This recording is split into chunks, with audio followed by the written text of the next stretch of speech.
Дүр сілкінтер дүниенің дүрмек ауыр. Күнде дабыр бұл түрлік, күнде дауыл. Алаш жұрты азаптың аралыма. Қарағанды лагері. Бұл не лагерь?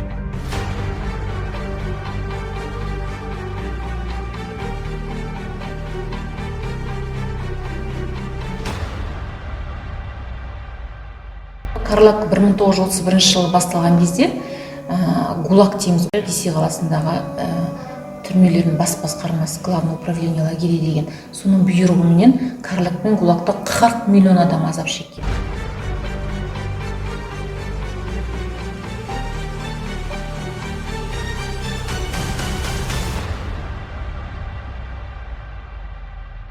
Азаптау бөлмелерінде 30 түрден азаптау болған. Бұны Александр Солженицын архипелаг ГУЛАГ еңбегінде көруге болады.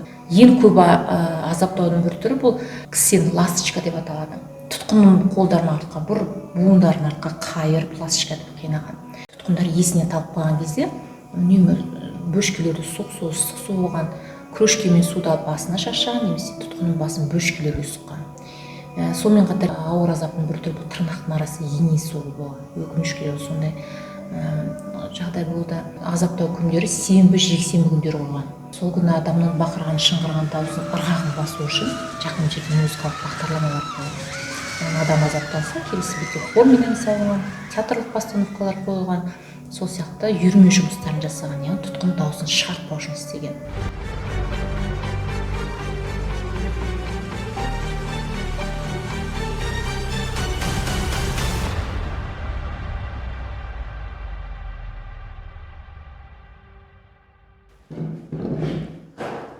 Қарлаг тұтқындарының арасында жазушы, ойшыл ғалымдармен қоса 1000-нан аса әртіс, 360 пианист, 100-ге тарта суретші жазасын өтеген.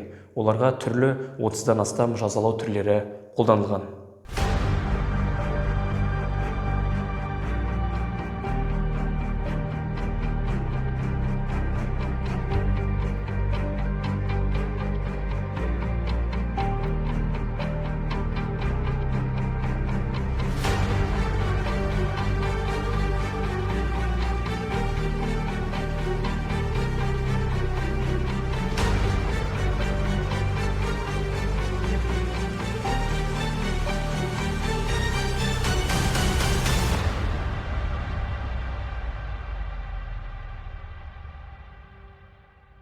Бұнда сотталғандардың барлығы дерлік 58-ші бап негізі, отан жатқандар. Бұлардың өзі әртүрлі А, Б, В деп кете береді. Бұндағы ең төмен 2 жылдан бастап 15-20 жылға дейін кетті. Ішінде ату жазасындарда болды, мысалы қойтын болсақ. Бұнда әрине біздегі мұнда Қазақстан халқының ішіндегі негізінен есеп бойынша 125 мың деп аталады. Оның ішінде 25 мыңдай атылды дейді. Енді Қарағанды лагеріндегі бұл негізгі тек қана ал жерде тек қана әйелдер болса, бұнда араласпаған негізі барақтарда. Мысалға, Жаңарқанның Бидайық жерінде бұнда Бейімбет Майлиннің, Тухачевскийдің, басқа Тұрар Рысқұловтың әйелдері барлығы осында отырған болатын. Мысалға, аштықтан біз 4,5 миллион қалай қалды десек, бұндағы да мысалы қайтын болсақ, бұндағы жаңағы боқтық өтірісіндегі қатысқан адамдардың алды 16-та да ең үлкені 70-тен асқан қарттар. Бұлардың барлығы осы репрессия ұшады. Көпшілігі ату жазасына кетті. Көрдіңіздер ме? Бұндағы тек қана бірақ мысалы. Сол кезде алып қойтын болсақ, мынау кейбір үштіктің негізі шешіммен ешқандай сотсыз қабылданды. Егер үштік мысалға қандай шешім қабылданса, сол орындалып көпшілік жағдайда. Бұл жалпы алғанда жергілікті үштікті мысалға бір уыс бидайды ұрлады дегенмен 5 жылға, 8 жылға сотталып кетті.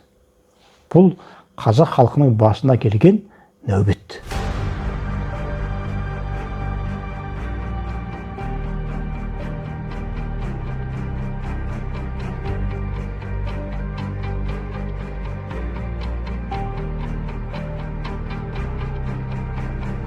Қарлаг тұтқындарына жазалаудың осынау бір жантүршігерлік түрі қолданылған. Бұның принципі бойынша қазылған шұңқырға су құйылады, бетінен темір тормен жабады. Яғни тұтқын отырса астынан су өтеді, тұрайын десе темір тор жөнеді. Осылайша тұтқын бел, бүйрек ауруларына шалдығып, жан азабына түседі.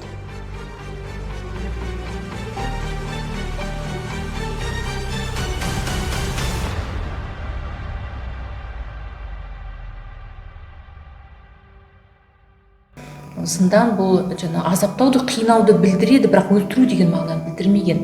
Яғни тұтқынды жалаң аяқ белшесіне соқсу отырғызады, соқсуды тұтқынға ұйықтатпау үшін істеген. Және де ыңғайсыз жағдайда тұрып немесе отыра алмайды адамның буындарын қақсатып істетіп қойған. Яғни сол тұтқыннан қажетті информация алу, қажетті құжаттарға қол қою немесе өзінің кінәсін екенін дәлелдеу болған.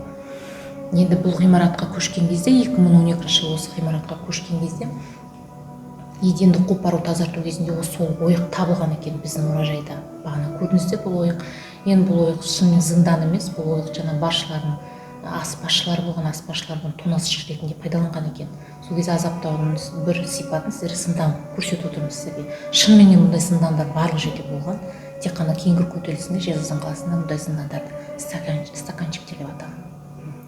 Сонымен жаңа карцерді көрдіңіздер, карцер дегеніміз бұл жеке тұтқын отырған, бір күн, екі күндей мерзімде отырған, төсек орындық болмаған, тек қана жүріп тұруға рұқсат етілген. Отырып ұйықтап қалсақ, бірден жаңа азапта бөлмелер тартылған. Күніне 300 грамм бір тілімнен 300 грамм ыстық су, 300 грамм, 3 күнде 300 грамм ыстық тамақ берілген. Сонымен қатар бұларда тұтқындарға алюминдік ыдысқа тамақ салған. Енді шынымен физика саласында алюминдік ыдысқа ыстық зат десе, алюминдік қышқыл бөлінеді деп айтамыз, көрсеңіз оларда дәрумесіз және құнарсыз тамақ ішкен болды, бір азаптаудың бір сипаты болған.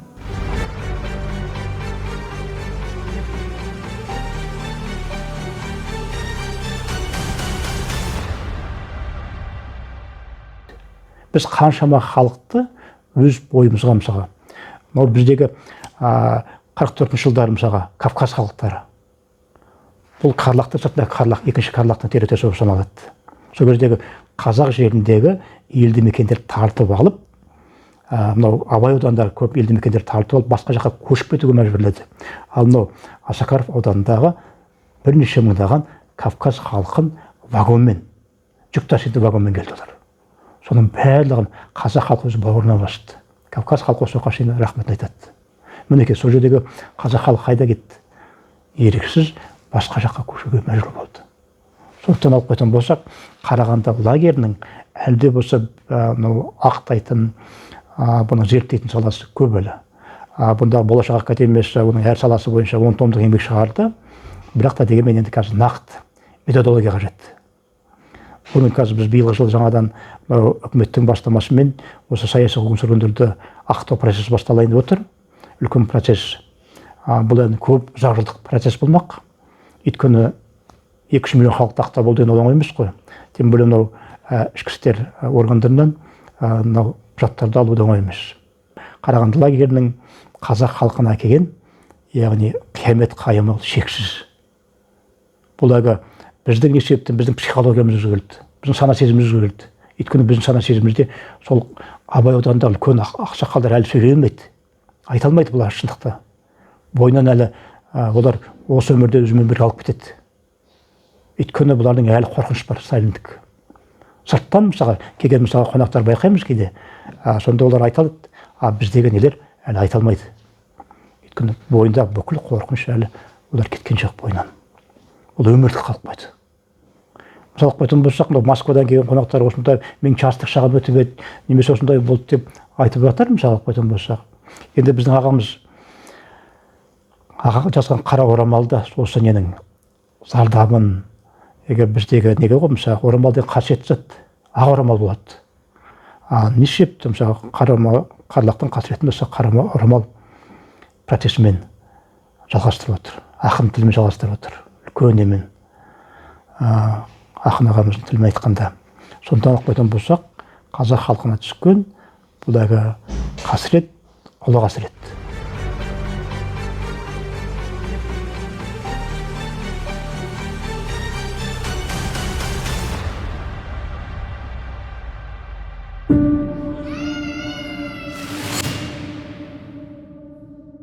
Мамочкина моласында Қарлаг тұтқындары әйелдер мен балалардың мүрделері жерленген. Зират Қарағанды облысы, Абай ауданы, Жартас кентінде орналасқан. Қарлаг-та ересектермен бірге халық жауларының балалары да мерзімдерін өтеген. Оларды өздерінің ата-аналарынан айырып, бөлек балалар комбинаттарына жіберген. Мәліметтерге сүйенетін болсақ, мұрағат деректерінде өлім-жітімнің көптігін келтіреді. Яғни 1941-1944 жылдар аралығында 924 бала, ал 1950-1952 жылдар аралығында 1130 бала опат болған. Алжырға жүкті әйелдер немесе жас аналар болған екен. Жүкті әйелдер өздерінің балаларын сол периметрде туу міндетті болған 3 жасқа дейін анасының жанында тәрбиеленеді. 3 жастан кейін компания және аса балалар комбинатына таратылған. Сол балалар үйінде бұлар 16-17 жасқа келген кезде бірден халық жауап балалар болып саналып кеткен. Дети враги народа дейміз. Яғни тұтқын болып саналған. Енді көп дегенмен жүкті әйелдер, жас аналар қолдарында нәрестесі бар аналарды айтқан. Бұлар күйзеліске түскен кезде, ауыр жұмысқа бастарын сұққан кезде балалар бірден шетінеп кеткен. Яғни аналарының умырауына сүт кетіп балалар қайтыс болған. Сол балалар қазір Мамечкенің моласында орналасқан. Сол уақытта Қарлаг кезінде 1,5 мыңнан астам балалар қайтыс болған, көз жұмған. Сол барлық қайтыс болған балалардың мәйіті сол рет-ретін көп жатқан, бізге белгілі сол Мамечкенің зиратында.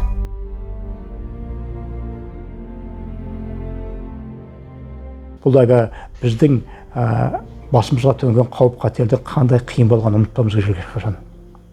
Саяси қуғын-сүргін болғанын ұмытпауымыз керек. Біздің қазіргі егемендік, 30 жылдық егемендік ол жай келген жоқ. Ол қазіргі 30 жылдың қандай қиындықпен келгеннің бірі осы Қарағанды лагерінің тарихы. Адамзаттың ардемген асылдары, арғаны атылып асылғаны. Қарағанды лагері қарорамал 20 ғасырдың басындағы